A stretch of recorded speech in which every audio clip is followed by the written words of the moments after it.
जितने आस्था चैनल पर कथा सुन रहे हो, जितने फेसबुक और यूट्यूब पर सुन रहे हो, बहुत सावधानी से सुनना। 5 तरह का जल चढ़ाने का समर्पण। अब आपको बोलना है, हमें सुनना है। पहला स्थान डायरेक्ट आए, बोलो जम के कहां चढ़ाया? शिव जी पर।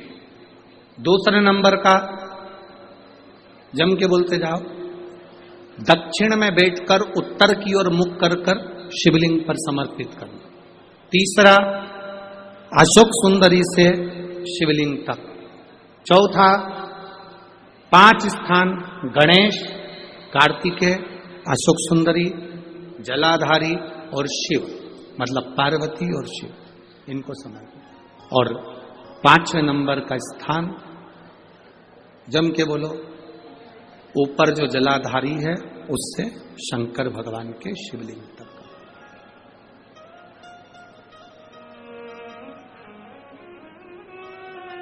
कोई कोई दवा। अब कई लोग कहते हैं गुरुजी ये क्या तरीका है आपका? शिव जी को डायरेक्ट जल चढ़ाने का तरीका होता है, तुमने तो 5 तरह का तरीका बता दिया। कभी कभी डॉक्टर के पास जाओगे, वो ग्लूकोज की बोतल चढ़ाता है, बोलो चढ़ाता है कि नहीं चढ़ाता? अब तुम डॉक्टर से कह दो साहब ये ग्लूकोज की बोतल मत चढ़ाओ, मैं तो इसको पी जाती हूं। डॉक्टर साहब बोलेगा कि पी जाओ इसको? बोलो तो जम के नहीं ना, डॉक्टर मना करेगा, नहीं नहीं, इसको तो तुम्हें निडल द्वारा शरीर में धीरे धीरे नस के द्वारा इसको लेना पड़ेगा और ये पी नहीं सकते, ये ग्लूकोज की बोतल है, पुण्य करता था। बहुत अपनी पत्नी बच्चों के साथ तीर्थ करने के लिए गया। जंगल में पहुंचा तो बहुत घोर जंगल था, कहीं उसको पीने के लिए पानी नहीं मिल रहा था। पत्नी भी रो रही थी, पत्नी की आंख में भी आंसू थे कि पानी नहीं मिल रहा। भगवान भोलेनाथ, पत्नी भी रो रही, उसके बेटे की आंख में भी आंसू है, वो भी रो रहा। पूछा पति ने, क्यों रो रहे हो? हमें प्यास लगी है। बेटा क्यों रो रहा है? प्यास लगी। पति कह रहा है प्यास तो मुझे भी लगी है, और इस घने जंगल में अपन तीर्थ करने निकले हैं, यात्रा के लिए निकले हैं, पर पानी कहीं दिख नहीं रहा, पानी नहीं दिख रहा कहीं। फिर क्या करें? चलो और आगे चलते हैं। आगे जाकर देखा तो एक संत की कुटिया नजर आई, साधु की कुटिया। पति उनको लेकर संत की कुटिया में गए। बाबा जी बहुत प्यास लग रही है, बहुत प्यास, मेरी पत्नी को भी प्यास लगी, मेरे बच्चे को भी प्यास लगी, हम तीर्थ यात्रा करने निकले हैं, यात्रा के लिए निकले हैं, बहुत प्यास लग रही है, बाबा जी हमको पानी पिला दो। संत ने कहा यहां से थोड़ी दूर पर जाओगे, लेफ्ट में मुड़ोगे, आगे वहां पर एक सुंदर सा सरोवर है, तालाब है, वहां पानी बहुत मीठा है, वहां पी लो, जाओ। अब इस व्यक्ति ने, जो पुण्यवान जीव था, इसने विचार करा, पुण्यवान जीव ने विचार करा कि भाई पत्नी और बच्चे को भी प्यास लगी है, मैं बाल्टी लेकर जाऊंगा, वहां से भर कर ले आऊंगा, इनको पिला दूंगा, मैं वहीं पियाऊंगा। चले गए, गया, जो गया उसने सरोवर देखा, तालाब देखा, बड़ा सुंदर सरोवर तालाब था, पानी पिया, बाल्टी में भरा, लेकर आने लगा। बीच में 5 लोग उसको मिल गए। 5 लोग जब बीच में मिले, उन्होंने कहा भैया बहुत प्यास लग रही है, पानी पिला दो। उसने पानी उनको पिला दिया, पुण्यवान था, पिलाया। बाल्टी खाली हो गई, फिर भरने गया, थोड़ी दूर चला, फिर कोई 5 लोग मिल गए, उसने फिर पानी पिला, फिर बाल्टी खाली हो गई, फिर भरने गए, फिर कोई 5 लोग मिल गए, फिर पानी पिला। जो संत कुटिया में बैठे थे, आश्रम में बैठे थे, उनके बीवी और बच्चे की दशा देखकर उनकी आंख में आंसू आ गए। आखिर ये गया कहां? देख के आऊं, इनको छोड़कर वो संत उनको ढूंढने के लिए गया तो रास्ते में वो मिल गया। रास्ते में मिला तो पूछा, सुबह से तू पानी पीने के लिए गया था, पानी भरने गया था, दोपहर हो गई, पानी लेकर नहीं आया। बाबा जी मैं पानी भरकर लेकर आता था, मुझे 5 लोग मिल जाते थे, पानी मांगते थे पीने के लिए, इसलिए मैं उनको पानी पिला देता था। पानी पिलाना तो पुण्य है ना बाबा जी, पानी पिलाना तो पुण्य है ना बाबा जी। संत ने कहा पानी पिलाना पुण्य है, हम मना नहीं कर रहे। पानी पिलाना पुण्य है, हम मना नहीं कर रहे, पर निवेदन इतना सा है, अगर वो पानी पीने वालों को तुम उस सरोवर का रास्ता दिखा देते और वहां वो पानी पीते तो पीछे से जितने आ रहे होते वो भी पानी पीने सरोवर तक जाते। शिव महापुराण की कथा कहती है, भूखे को भोजन कराना पुण्य है, प्यासे को पानी पिलाना पुण्य है। शिव महापुराण की कथा कहती है, पर भूखे को भोजन कराना पुण्य है, तो भूखे को भोजन कमाने का तरीका सिखाना उससे दुगना पुण्य है, दुगना पुण्य है।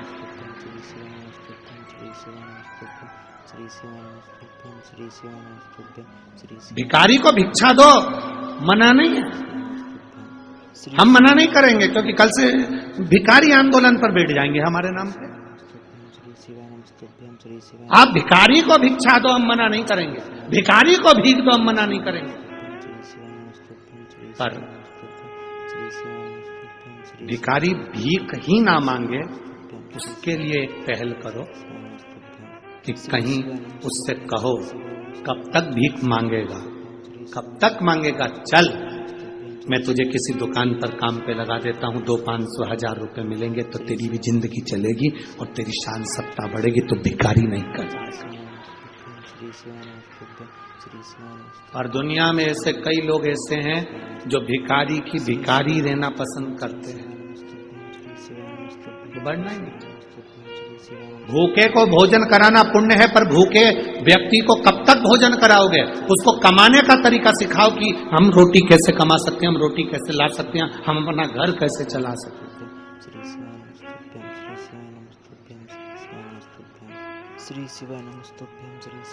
पुण्य है, मना नहीं है।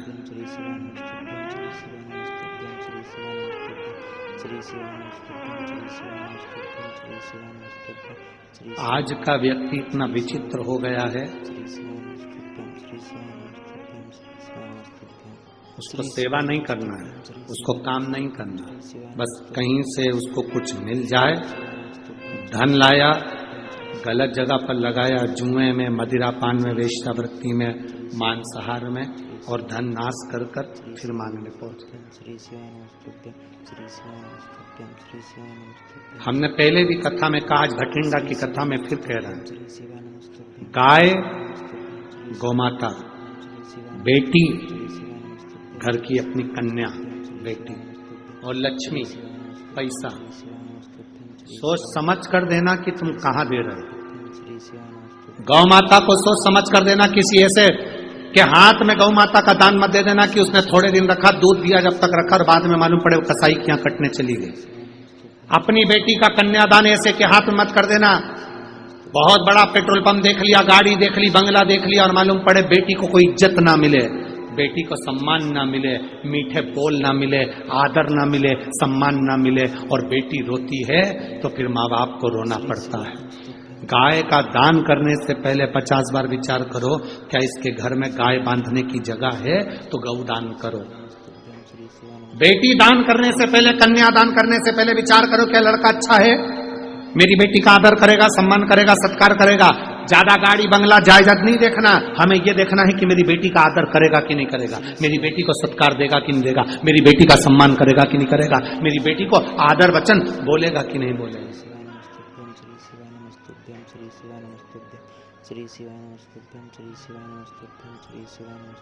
और लक्ष्मी पैसा, ऐसे भिखारी के कटोरे में मत दो जो लेकर जाए और बाद में मदिरा में लगा दे, जुए में लगा दे, मांसाहार में, वेश्यावृत्ति में लगा दे। गाय गलत जगह जाती है तो रोती है तो दान करने वाले को रोना पड़ता है, बेटी गलत जगह चली जाती है तो कन्या दान करने वाले को रोना पड़ता है, और लक्ष्मी गलत जगह चली जाती है तो दान करने वाले को रोना पड़ता है। रोना गलत जगह पर मत जाना, धन का सही उपयोग। हम तो आप लोगों से आप यहाँ से रोड पे से आए होंगे, जब छोटे थे और रोड पे से निकल कर चलते होगे, अकेले चलते होगे तो चारों तरफ देखकर चलना पड़ता है। बोलो सही है कि गलत? जम के बोलो जरा। इधर भी देखोगे, इधर भी देखोगे, आगे भी देखोगे, साइड में भी देखोगे, नीचे भी देखोगे, बाजू में भी देखोगे। श्री शिवाय नमस्तुभ्यं, श्री शिवाय नमस्तुभ्यं, श्री शिवाय नमस्तुभ्यं, श्री शिवाय नमस्तुभ्यं, श्री शिवाय। अकेले हो तो आजू बाजू देखकर चलना पड़ेगा, सामने देखकर चलना पड़ेगा। पिताजी के साथ चल रहे हो, उंगली पकड़कर चल रहे हो तो टॉफी खाते खाते, पानी पीते पीते, खेलते खेलते, लात मारते, खिलौने से खेलते, ना इधर देखा ना उधर देखा ना सामने देखा, बस पिताजी के हाथ में उंगली पकड़ा रखी है और तुम चलते जा रहे हो बिना देखे, ना इधर देख रहे हो ना उधर देख रहे हो ना सामने देख रहे हो, क्योंकि तुम्हारा पिता तुम्हारे साथ में है। पिता साथ में है तो तुम्हें कहीं देखने की जरूरत नहीं पड़ी, तुमने उंगली पकड़ा रखी और पिता देखते देखते तुम्हें मंजिल तक ले गया। उसी तरह मेरा शिव है, एक बार यदि उसको हाथ पकड़ा दिया, एक बार जल चढ़ाना प्रारंभ कर दिया, शंकर जी को जब एक बार हम जल चढ़ाना प्रारंभ कर देते हैं तो हमारा हाथ महादेव पकड़ लेते हैं, और जब वो पकड़ लेते हैं तो तुम्हें कहीं देखने की जरूरत नहीं पड़ती, वो तुम्हें मंजिल तक छोड़ ही देता है।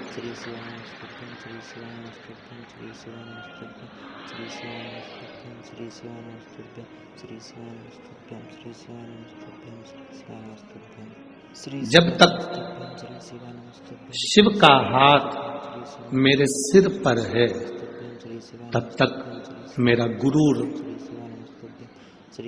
मेरी शान जिंदा है। जब तक शिव का हाथ मेरे सिर पर है तब तक मेरा गुरूर, मेरी शान जिंदा है। कयामत भी क्या बिगाड़ सकती है जब मेरे दिल में शिव के प्रति विश्वास जिंदा है? क्या बिगाड़? आप शंकर का विश्वास, एक दृढ़ता, एक भरोसा जब आपके भीतर दृढ़ होकर रहता है, आपके भीतर जब भरोसा पक्का होकर रहता है तो फिर कोई कुछ नहीं बिगाड़ सकता। हम कथा में इतने सारे पत्र आते हैं और ना के बराबर पत्र पढ़ते हैं, केवल 4, 5, 6 पत्र पूरी कथा में पढ़ लिए तो पढ़ लिए।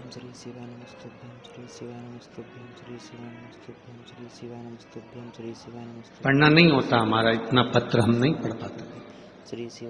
अगर पत्र ही पत्र पढ़ेंगे तो फिर कथा कैसे बाँचेंगे? तो नहीं पढ़ पाते। थोड़े से पत्र 4, 5, 6 जो पत्र मिल जाते हैं उसको ऊपर रखे रहे या नीचे रखे रहे, कहीं से भी निकाल कर उसको पढ़ लें।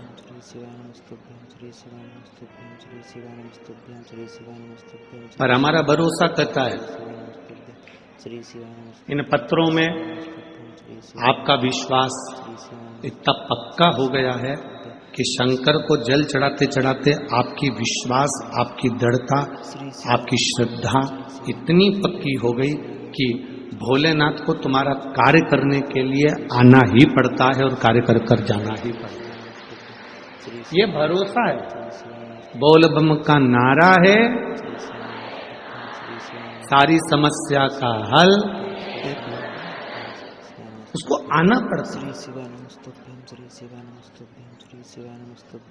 और अंत समय प्रभु आना पड़ेगा, वचन दिया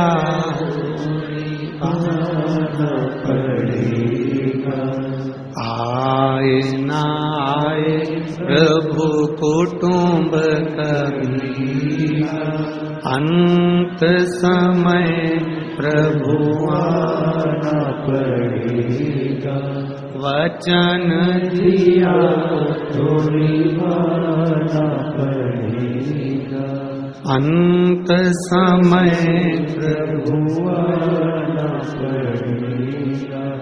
जब अंतिम क्षण है और आपका विश्वास दृढ़ है श्री शिवाय तो वो कैसे भी आएगा आएगा। श्री शिवानस्तुभ्यं श्री शिवानस्तुभ्यं एक व्यक्ति ने प्रवचन में सुना कि जब कोई गिरता है तो उसको भगवान अपनी गोदी में झेल लेता है। श्री शिवानस्तुभ्यं श्री जब कोई गिरता है उसको भगवान अपनी गोदी में झेल लेता है, शिवानस्तुभ्यं श्री उसको भगवान अपनी गोदी में उठा लेता है। श्री शिवानस्तुभ्यं श्री शिवानस्तुभ्यं उसने सुना श्री शिवानस्तुभ्यं श्री और विचार करा कि गुरु जी प्रवचन में कह रहे थे जब कोई गिरता है तो उसको भगवान झेलता है, गोदी में उठा लेता है। उसने कहा आज मैं गिर के देखता हूं। सामने कुआं था और वो कुएं पे चढ़ गया, कूदने ही वाला था कुएं के अंदर कि मैं भी तो देखूं भगवान मुझे झेलता है कि नहीं झेलता, उठाता है कि नहीं उठाता। कुएं में कूदने वाला था। श्री शिवानस्तुभ्यं श्री शिवानस्तुभ्यं श्री शिवानस्तुभ्यं और जैसे ही कुएं में कूदने वाला था तो इतने में उसके मन में आया मैं कुएं में कूद जाऊंगा। पंडित जी ने तो प्रवचन में कहा है कि भगवान झेलता है, और अगर मैं कुएं में गिर गया और भगवान मुझे झेलने नहीं आया तो पंडित जी का क्या जाएगा, अपन निपट जाएंगे। श्री शिवानस्तुभ्यं श्री शिवानस्तुभ्यं अब पंडित जी का जाएगा क्या? पंडित जी ने तो प्रवचन में कह दिया कि भगवान गोदी में झेलता है कोई गिरता है तो। श्री शिवानस्तुभ्यं अब पंडित जी ने यह थोड़ी ना कहा था कि जान करके कुएं में गिर। श्री शिवानस्तुभ्यं श्री शिवान पंडित जी बोले थे क्या कि जान करके कुएं में गिरना? पंडित जी ने कहा था जब कोई गिरता है भगवान उसको झेलता है, तो उसने कहा चलो मैं कुएं में गिर के देख लेता हूं। पर उसने सोचा अगर मैं कुएं में गिरूंगा और भगवान मुझे झेलने नहीं आया, भगवान मुझे उठाने नहीं आया तो फिर मैं तो मर जाऊंगा, पंडित जी का क्या जाएगा। एक काम करता हूं, मैं कुएं में गिर भी जाऊं और बच भी जाऊं। अगर भगवान नहीं आया तो मैं बच भी जाऊं। तो उसका एक साधन है, अपने पांव को रस्सी से बांधता हूं, कुएं में लटक जाता हूं।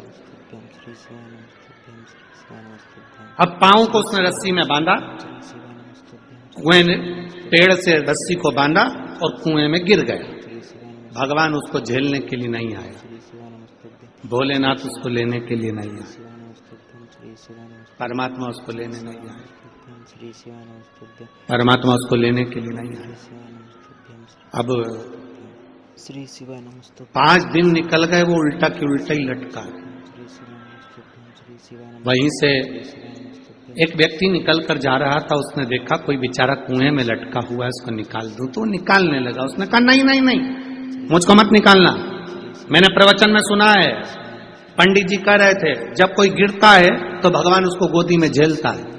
तो वो जो व्यक्ति था उसने पूछा तेरे पंडित जी ने ऐसा गिरने बताया है? उसने कहा ऐसा ही बताया। तो उसने सोचा मैं भी गिर के देख लेता हूं, भगवान मुझे भी झेलेगा। अब उसके पास रस्सी नहीं थी, बड़ के पेड़ की बट वृक्ष की डालियां तोड़कर लाया, उसको एक दूसरे से बांधा और पेड़ की डालियों से उसने पांव बांधा और कुएं में कूद गया, लटका। अब रस्सी तो मजबूत थी, रस्सी तो मजबूत थी, ढीले कम करो, रस्सी मजबूत थी।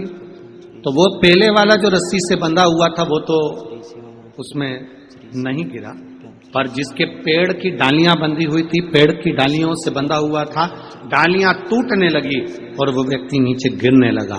जैसे ही गिरने लगा उस समय पर भोलेनाथ ने आकर उसको गोदी में झेल लिया, परमात्मा ने आकर।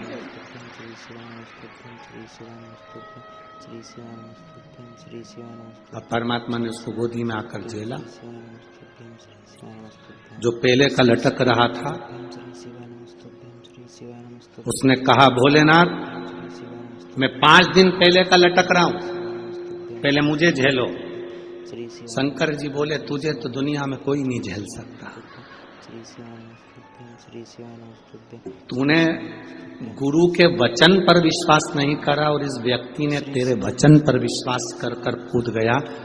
जो विश्वास किसी के वचन पर करता है उसको परमात्मा भी झेल लेता है, वरना परमात्मा भी नहीं झेलता। श्री शिवाय नमस्तुभ्यं श्री शिवाय नमस्तुभ्यं श्री शिवाय नमस्तुभ्यं भरोसा जिसका पक्का है, दृढ़ता जिसकी पक्की है, विश्वास जिसका पक्का है, उसे परमात्मा भी अपनी गोदी में झेल लेता है। जिसका विश्वास पक्का नहीं उसे परमात्मा भी नहीं झेलता। भरोसा दृढ़। श्री शिवाय नमस्तुभ्यं श्री शिवाय नमस्तुभ्यं श्री शिवाय नमस्तुभ्यं श्री शिवाय नमस्तुभ्यं श्री शिवाय नमस्तुभ्यं श्री शिवाय मैं कृष्णा देवी भिवानी हरियाणा से आई हूँ, कहीं बैठी हो तो हाथ हिला सकती हूँ। श्री शिवाय भिवानी हरियाणा से आई हूँ। मेरी बहू आरती को 4th स्टेज का कैंसर था, कहीं बैठी हो तो हाथ हिला सकती हूँ। श्री शिवाय नमस्तुभ्यं मेरी बहू आरती को 4th स्टेज का कैंसर था। हमने श्री शिवाय नमस्तुभ्यं AIMS बाड़सा श्री शिवाय इधर से इलाज करवाया था। नमस्तुभ्यं श्री शिवाय उस समय कोई भी दवाई काम नहीं कर रही थी। श्री शिवाय गुरुदेव श्री शिवाय नमस्तुभ्यं श्री शिवाय नमस्तुभ्यं श्री शिवाय नमस्तुभ्यं कहीं बैठी हो तो हाथ हिला सकते हैं। श्री शिवाय नमस्तुभ्यं श्री शिवाय नमस्तुभ्यं अच्छा एक बार हाथ हिलाओ ऐसे। श्री हाँ ठीक है, दिख गए दिख गए। श्री शिवाय नमस्तुभ्यं दवाइयां काम नहीं कर रही थी क्योंकि 4th स्टेज का कैंसर था। डॉक्टर के हिसाब से बहू को घर भेज दिया गया था और इसका शरीर पूरा बेकार हो गया था। श्री शिवाय मेरी ननद टीवी पर आपकी कथा सुनती थी। उसने एक बार हमसे जब स्वास्थ्य पूछा तो हमने उनसे पूछा क्या करें, तो उसने एक ही बात कही कि प्रदीप मिश्रा जी कथा करते हैं टीवी पर, आप सुना करो। और उस कथा में वो जो शिवजी पे जल चढ़ाने का तरीका बताते हैं, उस जल को एक बार पीना चालू करो। हम बेलपत्र श्री शिवाय पहले बाद में चढ़ाते थे, पहले जल चढ़ाकर बेलपत्र चढ़ाया करते थे। पर रोग मुक्ति के लिए जैसे आपने बेलपत्र चढ़ाने के बाद जल चढ़ाने का वर्णन करा, वो हमने करना प्रारंभ करा। और बाबा का मैं क्या गुणगान करूं गुरुदेव। मेरी बहू के 5 से 6 बार जांच करवा ली और बाबा की कृपा से अब मेरी बहू को कैंसर पूरी तरह से समाप्त हो चुका है। मैं बाबा को यहां नमन करने के लिए आई। बिल्कुल रिपोर्ट नॉर्मल आ गई है और कैंसर पूर्ण तरह से वो समाप्त बता दिया गया है। जो 4th स्टेज का कैंसर था उसमें पूर्ण तरह से आराम है। एक बार दोनों हाथ वापिस हिला दो मां। श्री शिवाय नमस्तुभ्यं। बहू आई है क्या साथ में? आई है, ठीक है, ऐसे हाथ हिला दो बाबू। एक बेलपत्र ले जाना आप, ठीक है। अभी भीड़ ज्यादा है पर जब भी जाएंगे मैं दे जाऊंगा, आप ले लीजिएगा, ठीक है। श्री शिवाय नमस्तुभ्यं। 4th स्टेज के कैंसर के लिए डॉक्टर ने घर भेज दिया था और कहा था यह कैंसर ठीक नहीं होगा, पर बाबा की कृपा सारी समस्या का हल एक शिव तत्व। बैठिए बहन, शिव तत्व। आप शिव की जितनी भक्ति करें वो आपके जीवन का एक आनंद प्रदान कर रहे हैं।